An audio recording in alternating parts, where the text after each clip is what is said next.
Ya, a'udzubillahi minasyaitonirrajim. Bismillahirrahmanirrahim. Innal hamdalillah wa syukrillah bi ni'matillah. Asyhadu an la ilaha illallah wahdahu la syarikalah wa asyhadu anna Muhammadan abduhu wa rasuluh. Wa qala ta'ala fil Qur'anil Karim. A'udzubillahi minasyaitonirrajim. Bismillahirrahmanirrahim. Ya Yohanes qad ja'atkum mau'idatum mir rabbikum wasifaul lima fi sudur wa huwa huda wa rahmatul lil mu'minin. Qul bi fadlillahi wa bi rahmatihi fa bi dzalika falyafrahun wa khairum mimma yazmaun alayah. Pertama-tama kita panjatkan puji dan syukur kehadirat Allah Subhanahu wa taala. Alhamdulillah, keluarga besar Baraya Kultum kita bisa berjumpa kembali di frekuensi 141.380 MHz. Baik, terima kasih rekan sahabat Baraya Kultum dimanapun berada. Anda bisa menyaksikan setelah Kultum ini, yang tidak mengikuti juga bisa membuka channel Baraya Kultum ya, YouTube kami. Jamaah yang saya hormati, di dalam Al-Quran saya menerangkan mengenai menyambut petunjuk dengan kegembiraan. Ini dalam Al-Quran tertera di dalam surat Yunus ayat 57 dan 58. A'udzubillahi minasyaitonirrajim. Bismillahirrahmanirrahim. Ya Yohanes, wahai seluruh manusia, qad ja'atkum mau'idatum mir rabbikum. Sesungguhnya telah datang kepadamu pelajaran dari Tuhanmu, wasifa'ul lima fis sudur, dan penyembuh bagi penyakit-penyakit atau yang berada di dalam dada, dan petunjuk serta rahmat bagi orang-orang yang beriman. Wahuda wa rahmalil mu'minin. Begitu jamaah. Kul bi fadlillahi wa bi rahmatihi fabi dzalika falyafrahun wa khairum mimma yajma'un. Begitu jamaah. Katakanlah, dengan kurnia Allah Subhanahu wa taala dan rahmatnya, adalah dengan itu mereka merasa gembira. Karunia Allah Subhanahu wa taala dan rahmatnya itu adalah lebih baik dari apa yang mereka kumpulkan. Jamaah sahabat Baraya Kultum di pagi hari ini yang saya hormati, yang dirahmati oleh Allah Subhanahu wa taala. Jadi intisari dari dua ayat ini adalah pembenaran Allah Subhanahu wa taala tentang kenabian Nabi Muhammad sallallahu alaihi wasallam. Jamaah yang saya hormati, Rasulullah sallallahu alaihi wasallam diutus dengan membawa risalah yang berisi nasihat, peringatan, kabar gembira, dan ancaman. Jamaah yang saya hormati, maka tuntunan Rasulullah SAW tersebut akan membawa manusia kepada kebahagiaan hidup di dunia dan akhirat. Begitu jadi Kanjeng Nabi membawa jamaah umatnya supaya bahagia dunia dan akhirat, jangan celaka. Ya, karena manusia itu terbagi 4 bagian, ada yang bahagia dunia bagi akhirat, ada yang bahagia dunia celaka akhirat, ada yang celaka di dunia, bahagia di akhirat. Yang lebih bahaya lagi, celaka di dunia, celaka di akhirat. Begitu jamaah. Nah, kandungan ayat ini jamaah Baraya Kultum yang saya hormati, Nabi Muhammad SAW mengemban risalah dan kenabian dengan membawa mukjizat yang sempurna. Yakni mukjizat tersebut adalah Al-Quran yang diwahyukan Allah Subhanahu wa taala kepada Nabi Muhammad SAW jamaah.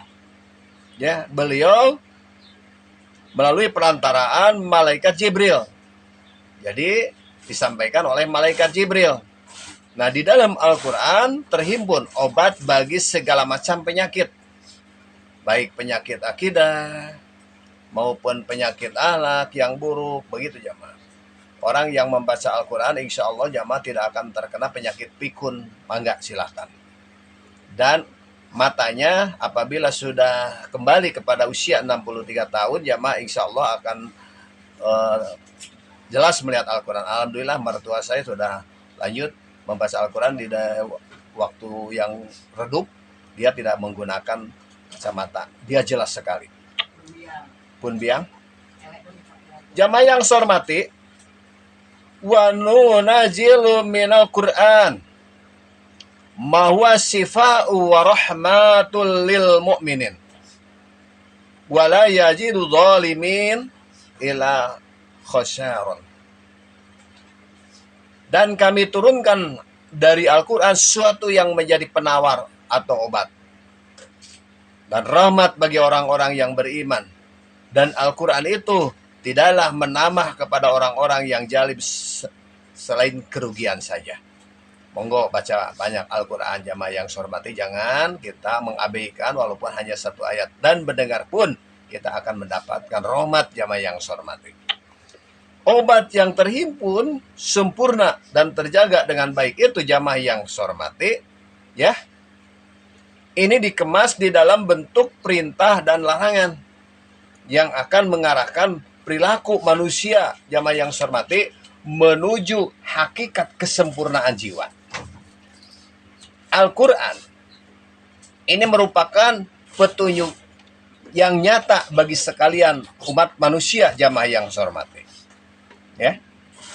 Turunnya Al-Quran adalah rahmat bagi kaum mukminin, termasuk kita yang mendengarkan sekarang, yakni sebagai penerang dan petunjuk menuju kehidupan bahagia yang abadi jamaah yang saya hormati.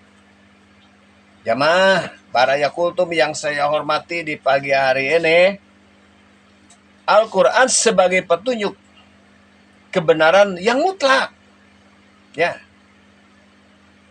menerangkan berbagai jenis kebajikan yang akan membawa manusia ke arah yang diridhoi oleh Allah Subhanahu wa taala.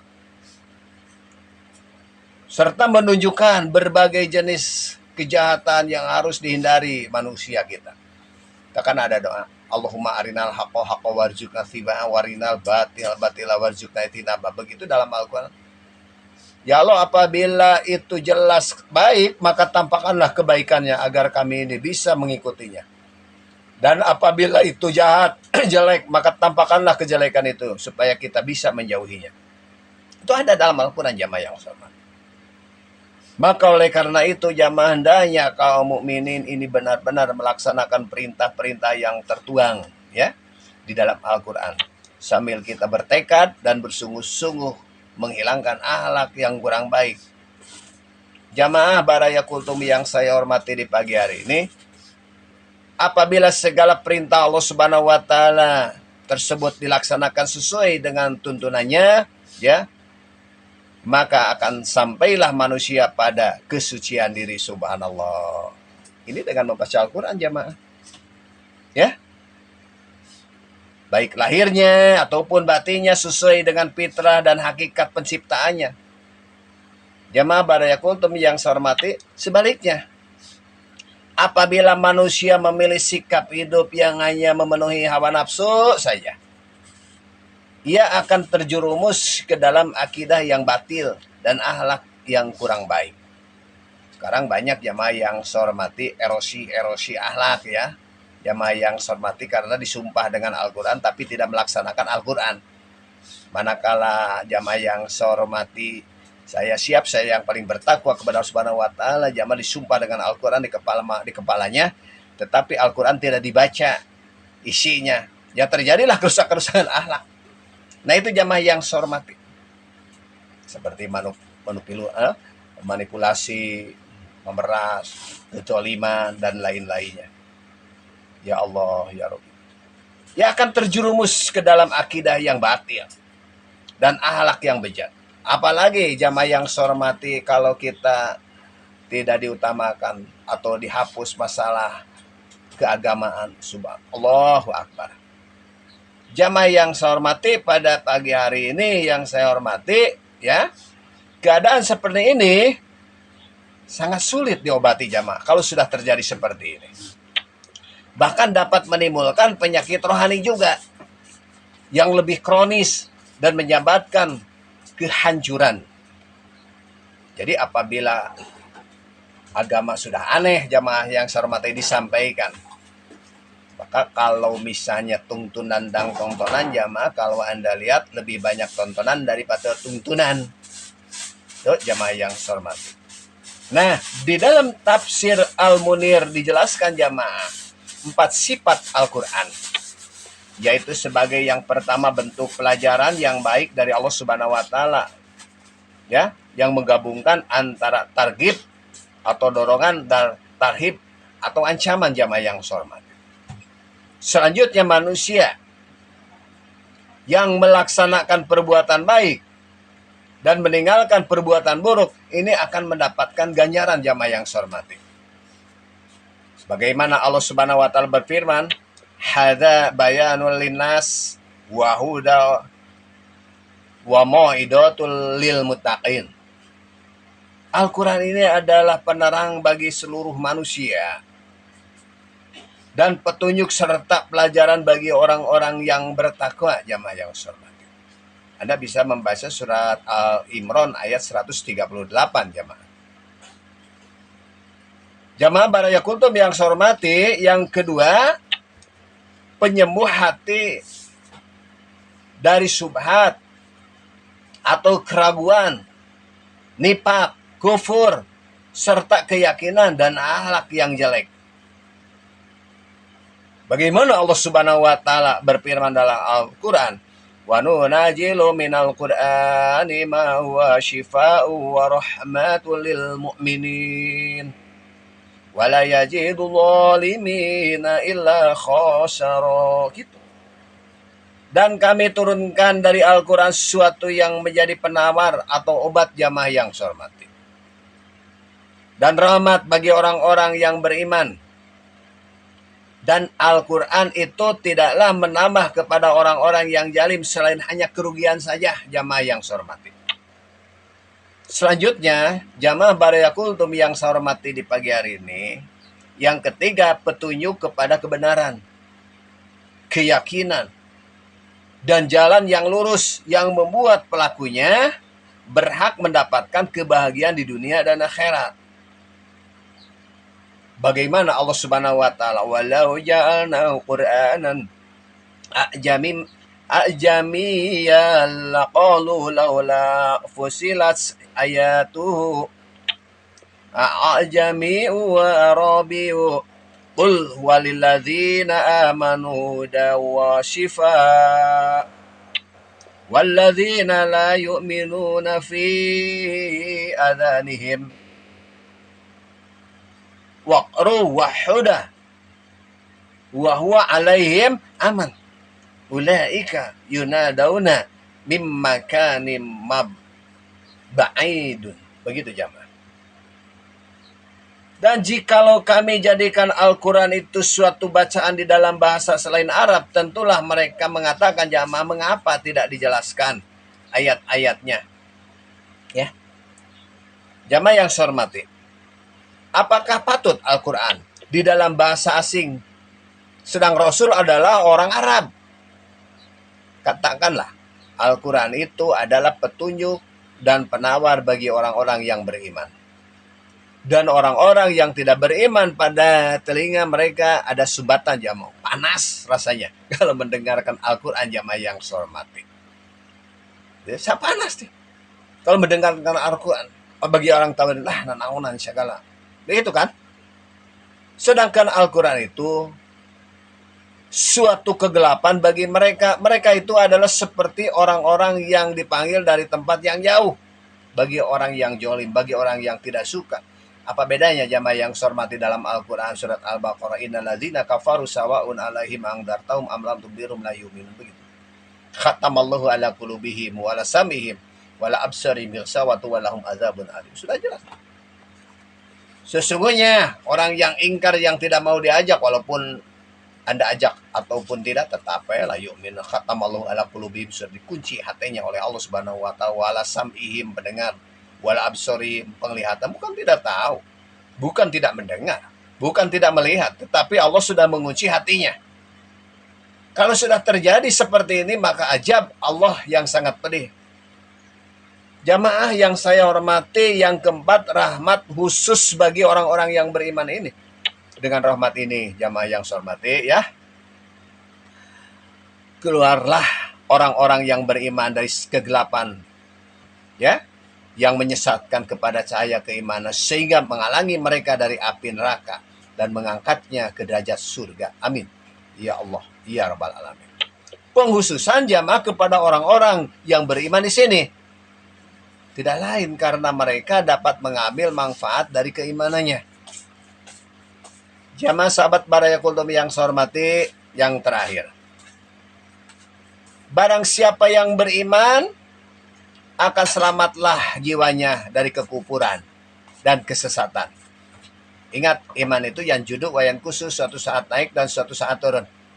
Maka anggaplah setiap pagi ini untuk mengecas iman kita. Barometernya adalah di amal ibadah kita. Apabila amal ibadah kita lelet, low, disitulah iman sedang turun. Apabila giat, disitulah iman kita sedang naik. Begitu jamaah. Barang siapa yang beriman, akan selamatlah jiwanya dari kekufuran dan kesesatan. Ia pun akan selamat dari siksa neraka yang abadi. Allah Subhanahu wa taala berfirman, Alif Lam Ra, kitabun anjalnahu ilaika litukhrijan nasa minadh-dhulumati ilan nur. Itu kan? Bi'idzni rabbihim ila siratil azizil hamid. Alif Lam Ra. Ini adalah kitab yang kami turunkan kepadamu supaya kamu mengeluarkan manusia dari gelap gulita kepada cahaya terang benderang dengan izin Tuhan mereka, yaitu menuju jalan Tuhan yang maha perkasa lagi maha terpuji. Jamaah sahabat Baraya Kultum yang saya hormati, yang dirahmati oleh Allah Subhanahu wa taala dimanapun berada. Dengan mengikuti tuntunan Allah Subhanahu wa taala, ya, manusia akan sampai kepada hakikat kebahagiaan yang abadi. Maka sambutlah dengan gembira. Yaitu suatu kebahagiaan yang dialami dan dirasakan oleh rohani dan jasmani. Bukan kebahagiaan semu yang hanya terasa sesaat oleh jasmani semata, jamaah yang saya hormati.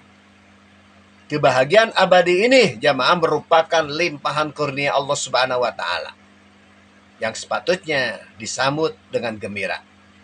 Ya, janganlah merasa bangga pada kehidupan duniawi yang fana ini, karena sebentar lagi kita dijemput oleh Allah Subhanahu wa taala dari waktu ke waktu. Usia kita memang bertambah, tetapi hakikatnya dikurangi oleh Allah Subhanahu wa taala, jamaah yang hormati. Apalagi bermegah-megahan diri seolah-olah kehidupan ini akan berjalan abadi. Itu semua akan meninggalkan kita dan ditinggalkan oleh kita, jamaah. Ya, itu jamaah. Keduniaan yang dimiliki itu hendaknya dimanfaatkan untuk memperoleh kebahagiaan abadi di akhirat, seraya menyadari bahwa semua itu merupakan limpahan nikmat dan rahmat Allah Subhanahu wa taala yang maha bijaksana dan maha baik. Seandainya kita mempunyai harta, masih ada jamaah yang di bawah kita yang membutuhkan harta tersebut. Jangan berbangga. Masih banyak saudara-saudara kita yang hidup di bawah garis kemiskinan, jamaah. Ya, coba impakkan hartanya di jalan Allah Subhanahu wa taala untuk kemaslahatan. Insya Allah harta yang Anda keluarkan akan bermanfaat, jamaah yang saya hormati. Bila Anda mempunyai uang 100.000, keluarkan 10.000. Insya Allah yang 10.000 itu yang akan barokah, jamaah yang saya hormati. Wallahu alam yang 100.000 apakah hilang ataupun tidak. Nah, itulah jamaah yang saya hormati.